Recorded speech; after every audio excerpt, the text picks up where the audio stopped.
the two of them started walking away, and then I had realized it was a two-headed man. And driving in the car, and the road would actually start to crumble, and the car would fall into a lake. And inside this tank, there was like an alligator, a panda bear, and a shark. Sometimes he's on train tracks, and there's a train coming, and his little paw is stuck. It's not only amazing that they catch the fish, but I accepted immediately that, hey, there's fish in my lawn, or there's fish, it rains and there's a fish in the puddle.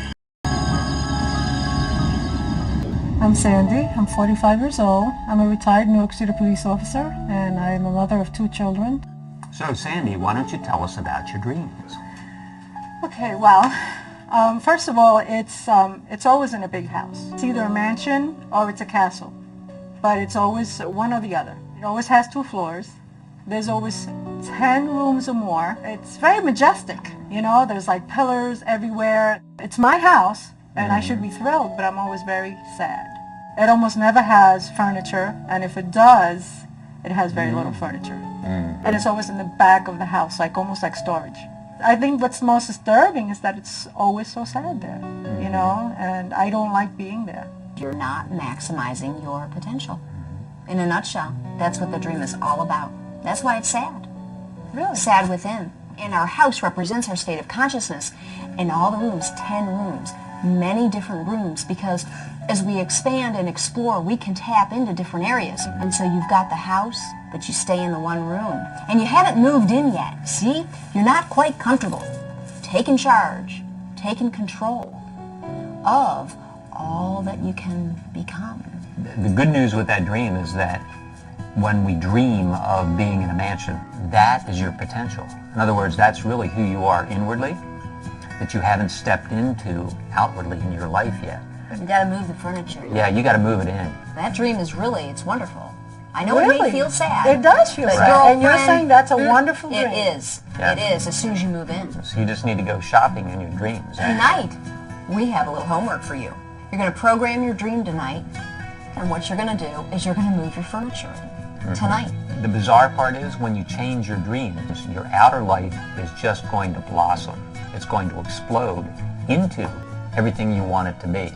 Well, thank you so much. Oh, my God. And You lifted such a burden off my shoulders. I mean, really, that dream makes me, you know, think that that's like almost something that I have to look forward to. And I wasn't looking forward to that. Oh, wow. This is wonderful. Thanks so much for coming and sharing with us. Thank you so much, guys.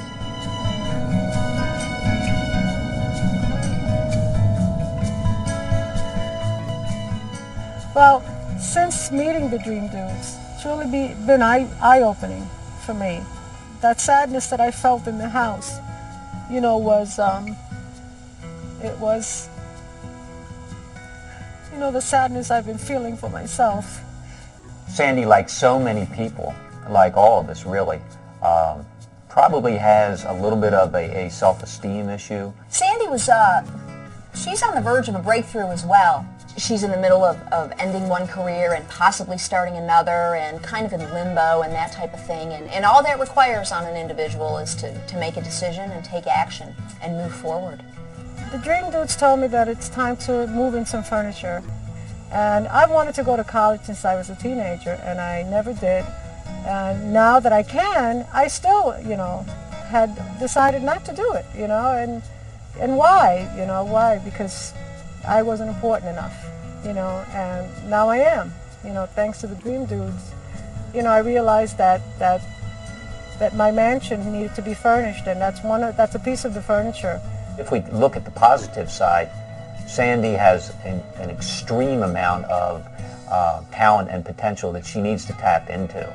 Since taking action on my empty mansion dream, I've, you know, I haven't had that reoccurring dream anymore. I've just been doing rather than dreaming.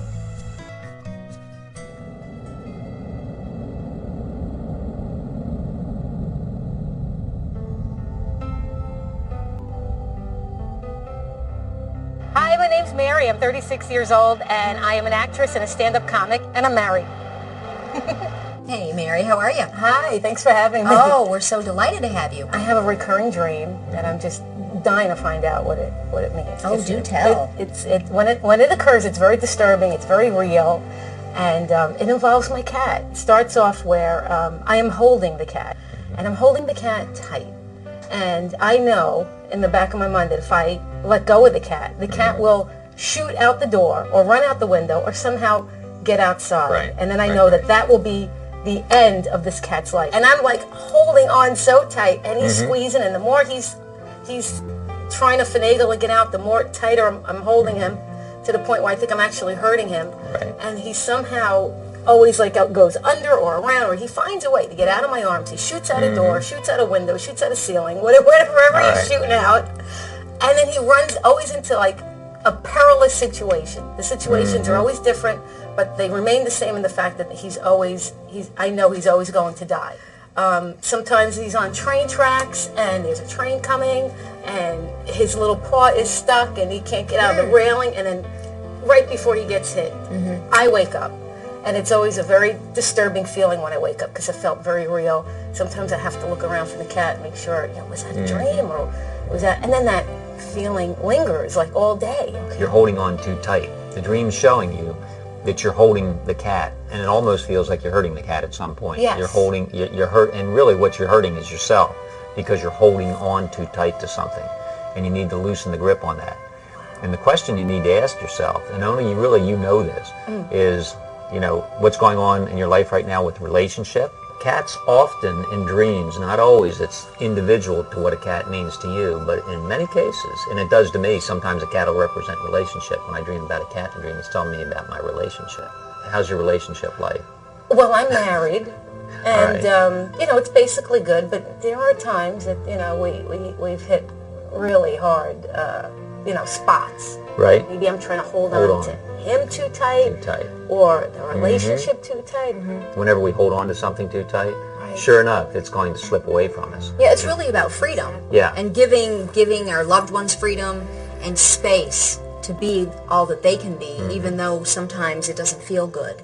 Right. To just let them make a mess in the kitchen, because that's what they need to do, and love them for it. Right. Because you'd rather have them make a mess in the kitchen than never be in the kitchen, to be out of your life. I mean, and so it's those little things that drive us nuts, that it's like, forget about it. Let them do their thing. But it's better to be in harmony than to be right. And when you're coming from a place of love, that's all there is. Right. What's next is re-scripting the kitty dream. All right? We need a happy ending here. So, tonight when you go to sleep, actually, before you go to bed, you can simply re-script the dream with an ending of your choice that makes you, and it doesn't matter what ending, as long as it feels good. Thanks for coming. Oh, thank you for having me. Thank you so much. Thank you.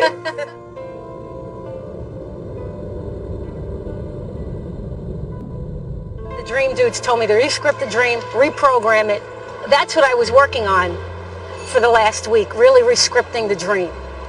And I got it to the point where I have a different ending now. And it was a totally beautiful feeling. It was totally different than the first dream, where I felt like the cat just wanted to leave. He just wanted to leave, and he was going to die. In this dream, I didn't even feel like I had to scoop him up and grab him and hold on to him tight, because I knew the cat was telling me in my mind, you don't have to worry. I'm here. I waited for you. I'm not going anywhere, so you don't have to worry now, because I'm still here. And then I woke up, and it felt good. It felt good. So I did it. I re-scripted my dream. I didn't think I could, but I did.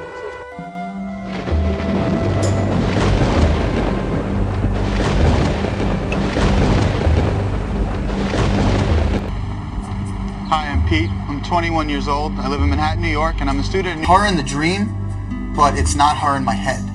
And I'm thinking to myself, I can't do this. I'm dating my girlfriend. This is not right. And I'll look at her and I'll be like, God, but you look so much like her. Like, this is almost making it okay. And then I'll wake up and be like, that's just wild. And I've had the same dream. It's always in the same spot. And it's always the same exact thing. We're hanging out all day. I'm not calling her by her name. And, at the end of the night, it's just like we end up like kissing each other. And I'm like, I can't do this. I'm sorry. I have a girlfriend. And she's like, oh, I'm sorry. I didn't know. So whoever, it's my girlfriend in the dream, it's definitely her. But the person in the dream doesn't even know that I have a girlfriend. Right. And I wake up and I always call her right after, I cheated on you again with you. What am I doing? The good news, It's not about infidelity, and it's not about cheating. When you have a cheating dream, usually it's we're cheating ourselves out of something. It could be finances, could be an opportunity, career opportunity, something at school, even in terms of, it could go, if you really got into it, like self-worth, the way I see myself. You know, I don't see my true potential. I'm cheating myself out of that. So we'll start having that cheating dream.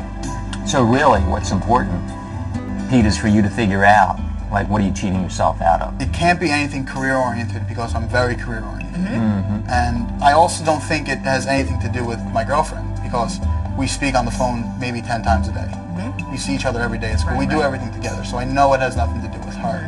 Whenever you have a dream, it's about the last 24 hours. Something that was on your mind. Something you thought about, something you were wondering about. And then you have a dream, and the dream gives you guidance. It gives you a solution. I used to be like crazy with working out, and then maybe in the past 2 years I've kind of slacked off a bit, and I've been thinking lately I really want to get back into it, get, you know, really healthy again. When you had said you feel like you're cheating yourself or something, the first thing that came into my head was, well, I don't feel as healthy as I used to. We're heading to the gym, folks. That's right.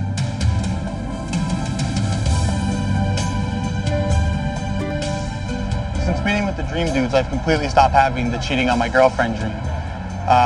They sat down and they told me that I was probably cheating myself out of something, and it turns out it was good health. Since then, I've started working out more, going to the gym, dieting, and I'm seeing results already. And I've completely stopped having that dream.